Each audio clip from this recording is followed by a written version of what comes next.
Hi, I'm Brent Hull, and this is Building with History. Today we're going to be talking about the arts and crafts movement and that whole era of building. As we look back to the past, there are secrets to the lost art of building that help us build better today.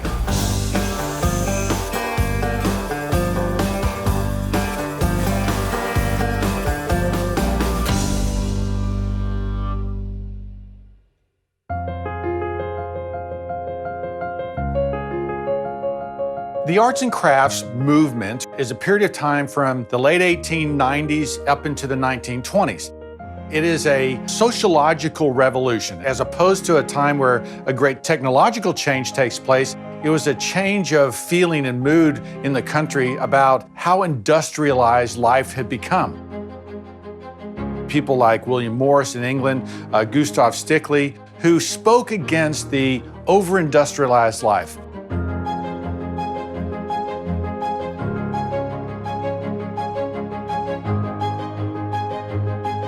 Architecturally, you have the prairie-style homes led by Frank Lloyd Wright in the Midwest. You have the craftsman-style homes. This is really led by Gustav Stickley in New York. And then on the West Coast, you have the bungalows led by Green and Green. The country embraces this kind of house style, which is simple, honest in construction material. You'll oftentimes see wood that is stain grade as opposed to paint grade.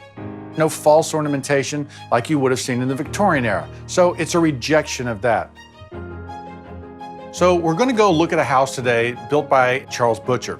All the millwork that we're going to see in this house was available in these catalogs. Here is a page where you see 4 different styles of plate rails as they would go around a room. We'll actually see that in the dining room. We'll notice the windows in this house, divided light upper sash and a single light lower sash, typical of this architectural style. So let's go now and actually look at one of these great arts and crafts houses. Let's look at the details, stand in that space, and understand what was going on at that time.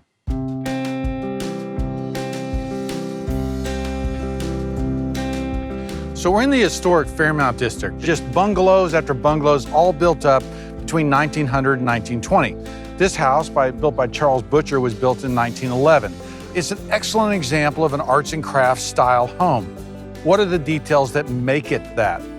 Well, remember that the whole movement is about a rejection of the over-the-top, heavily ornamented Victorian. So the brackets that support the eave lines over here aren't heavily ornamented, but they are structural.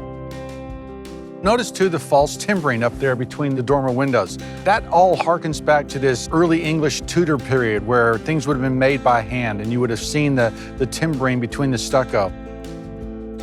The front porch is classic. All part of this tradition, this wraparound wood front porch that is supported by these brick columns. This porch is very inviting, right? It's very open and honest. Let's go inside.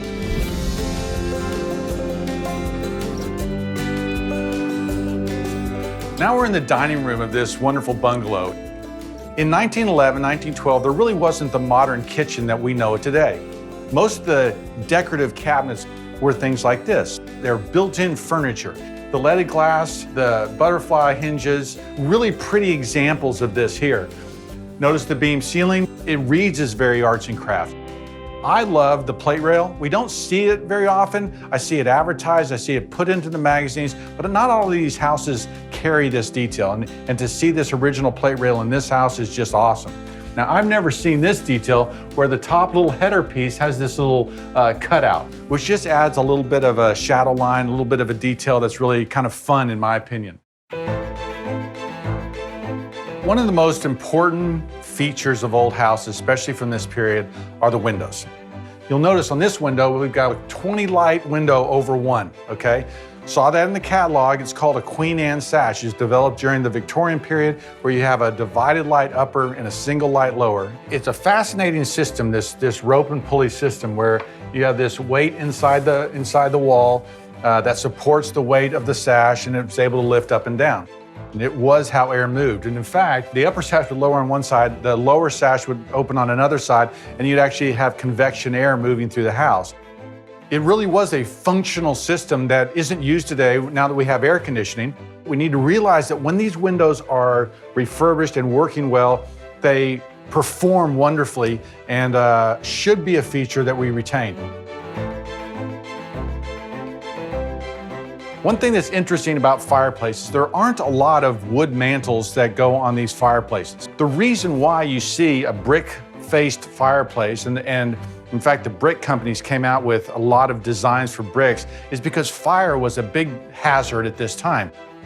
And of course, this really reads as really strong structure and is part of that ornamentation that works, that is functional, not necessarily there just for decoration. That really reads this way.